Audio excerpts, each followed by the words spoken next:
La rivière Vermillon. Oui. Il y a ça un autre nom, la rivière Vermillon? Oui. Ashopekegan. Ashopekegan. Ashopekegan. C'était le nom, ça, de cette rivière-là. Ashopekegan parce que il y a une place en bas dans les portages des Sugarbish. Ils traversent la rivière Vermillon. Puis là, ben, ils traversent sur des roches. Ça veut dire ça. Ils traversent sur les roches fausses. Traverser sur les roches? Sur les roches, où c'est comme si t'embrouilles l'eau un peu quand tu traverses là. OK. C'est ça que ça veut dire. Ashopekegan. Parce que je me souviens, quand les Beaucens parlaient à un moment donné de l'eau, Pekegan, ça voulait dire que l'eau est pleine de terre. Ou, tu sais, tu brasses l'eau, là. Pekegan. Toi, comment tu le nommes, ton territoire? Ndohosti. Toi aussi. Ndohosti. Mon terrain de trappe. Mon terrain de chasse. De chasse. De chasse, oui. Ndoho, c'est la chasse. C'est un territoire familial, c'est un territoire. C'est un territoire familial, oui.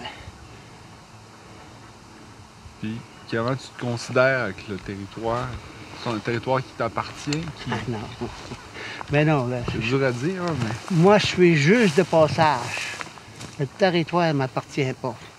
Donc, moi, je dois prendre soin du territoire pour que ma famille continue à s'en servir. Donc, je fais attention sur le trappage, sur les choses qu'on fait sur le terrain. La respecter. Ils disent la respecter, c'est ça, respecter le territoire, respecter le terrain pour que les gens, là, dans l'avenir, peuvent s'en servir. Lorsque ma famille ne viendra plus ici, ça va se donner à une autre famille. C'est bien que je vois ça. C'est ton père qui te l'a donné, qui te l'a légué? Ça, c'est mon père qui me l'a légué, moi. Mon père, lui, il l'a eu de son père, Tommy Moore. Puis Tommy Moore, lui, il l'a eu de Napoléon Bégin. Donc, Napoléon, il avait donné la permission de pouvoir rester ici toute sa vie, ainsi que ses enfants. C'était comme ça que ça s'est fait, avec une poignée de main. Aujourd'hui, pour moi, d'après la loi, je suis un Pequawagami-Ilno, parce que j'appartiens à la bande de Mr. Yates. Bien sûr, à l'intérieur de moi, je suis toujours un cri. Je parle la langue des cris. Ça fait pas longtemps là, que je commence à turloter un peu le montagnais, si on veut. Là. À force de côtoyer. Puis... Oui, c'est ça. On a resté là hein, toute notre vie. Et puis, c'est comme ça que moi, j'ai appris la langue. Mais on n'a jamais trop pratiqué la langue. On a toujours parlé le cri dans la famille. Parce que ma mère, c'est une cri. Mon père était un cri. Le grand-père et la grand-mère, eux autres aussi, parlaient toujours le cri dans la maison. Mais ton père, lui, il est né ici aussi, non? Non, lui, il est né à Chibougamau. Chibougamau? Chibougamau, oui. Donc, ils ont resté un peu à Chibougamau aussi. Ouais, avant de se rendre au lac Ashwamouchouane. C'est que le grand-père, lui, il travaillait pour la compagnie de la Baie du Son. Il est comme main-d'œuvre alentour du magasin, j'imagine, quelque chose comme ça. Okay. Préparait les canaux. Je sais que la famille, c'était des bâtisseurs de canaux, ça. Votre famille? Ma famille à moi, oui. Là, on est-tu à l'automne ou l'hiver? Ou... Ça, c'est l'automne, pas moi, encore. C'est l'automne, ça fait partie de l'automne. L'hiver va arriver lorsque pour moi, lorsque on gèle, ça gèle, et puis qu'on peut traverser les rivières, et puis qu'on peut utiliser nos motoneiges, et puis toutes ces choses-là. Les raquettes. Je sais que les canaux à ce temps-ci, ils sont très pesants pour portager dans les portages. Parce que ton canot, tu le débarques, il est mouillé. Et puis, tu vas le glisser jusque dans la neige. Et puis, si tu le laisses là, la neige colle après ton canot. Et puis, quand il vient pour le charger, il est pesant. Il reste collé. La neige reste collée dessus. Sûr que nous autres, on allait jusqu'au gel pour s'émouvoir ici sur le terrain. Ton territoire arrête-tu pas mal plus haut dans la rivière Chaume-Chouane? Elle est toute de ce côté-ci. Tout de ce côté-ci, de la Chaume-Chouane. C'est plusieurs embranchements de rivière. Nous autres, la rivière Wistache est à peu près à l'endroit où on va s'arrêter, de ce côté-là. Après ça, de l'autre côté, le Grand Portage, ça c'est encore une place où on va virer. Après ça, on va aller un peu sur la montagne Perdrix-Grise. Et puis, on se rend jusqu'au lac Canard ici, pour ensuite descendre jusqu'à la fraye de Wananiche sur la Chaume-Chouane. Donc, c'était ça notre territoire. C'est des blessures, d'abord. Ça, c'est des feux, ça. Des feux? Ça, c'est des feux, ça. Si on percerait là, je verrais à un moment donné que ce feu-là correspond avec l'année 1947. 1947? Ouais. Tu t'en souviens? Il y a eu un gros feu? Oui, oui, je me souviens de ça. Ça correspond avec ça. Cet arbre-là, il doit avoir il y a au-dessus de 100 ans aujourd'hui, bien sûr. Cet arbre-là. Il a brûlé dans le bas? Il brûle dans le bas. Tout dépendant des vents, là. C'est comme ça qu'on peut voir l'année que ça a brûlé, ça. Ça a été fait par les feux, ça. Ça refait par-dessus. Ouais, l'arbre après ça, va guérir de même. Ça, c'est des pignons. Ça, c'est un cyprès. Un cyprès? Fin gris. C'est la même chose, cyprès, fin gris? Oui. Fin gris, cyprès. Cyprès, je ne sais pas pourquoi on l'appelle cyprès, c'est pas son nom. C'est pin gris, le vrai nom. Parce que c'est un pin avec les épines longues, là.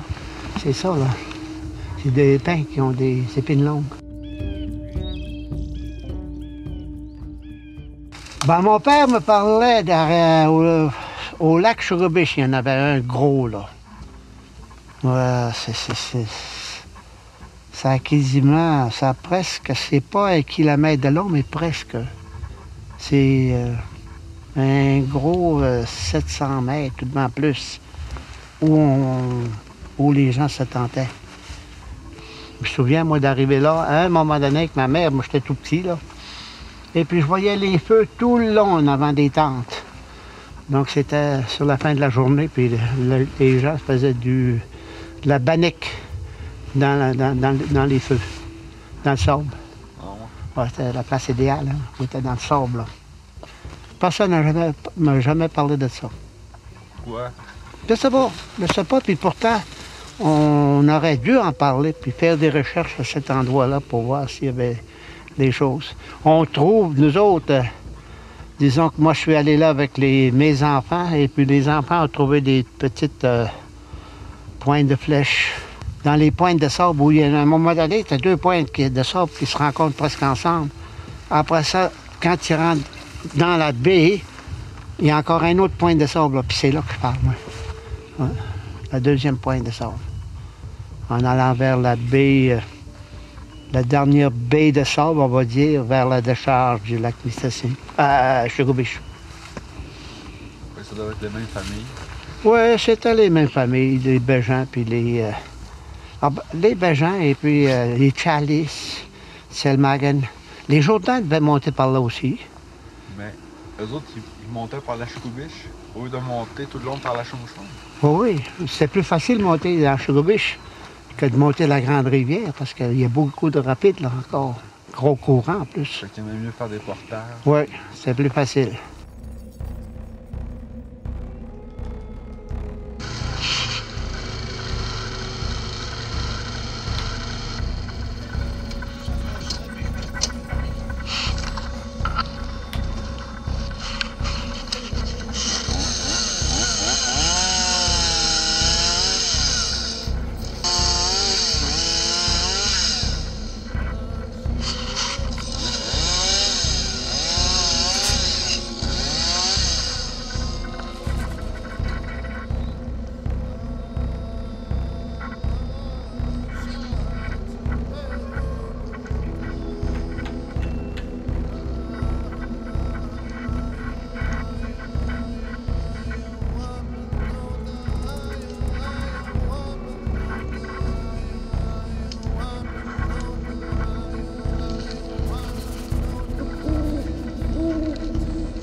ça des pneus rouges, Ouais, c'est lui, ça, que je vais venir chercher, là. Je vais le faire tomber direct ici. tu chauffes pas mal à ça, les pneus rouges. Hein?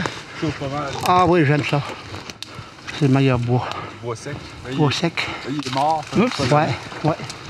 Mais c'est sûr, je vais être obligé de faire un gros dégât. Oui.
Pas de petit poêle, non.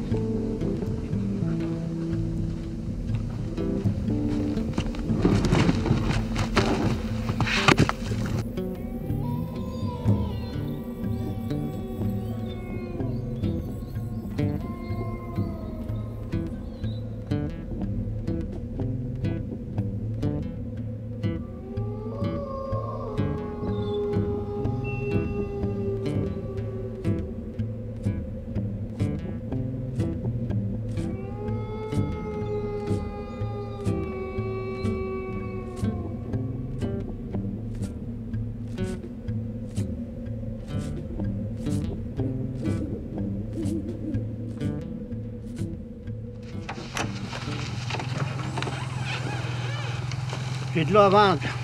5 cents la cueillir. 5 cents la cueillir, c'est ça que ça coûtait. Ah. L'eau à Pointe Bleue. Ça faisait 5 cents, moi, quand je vendais de l'eau. J'ai vendu de l'eau, moi. C'est un business? Ben là, c'était la voisine là, qui donnait 5 cents pour chaque cueillir d'eau que j'apportais.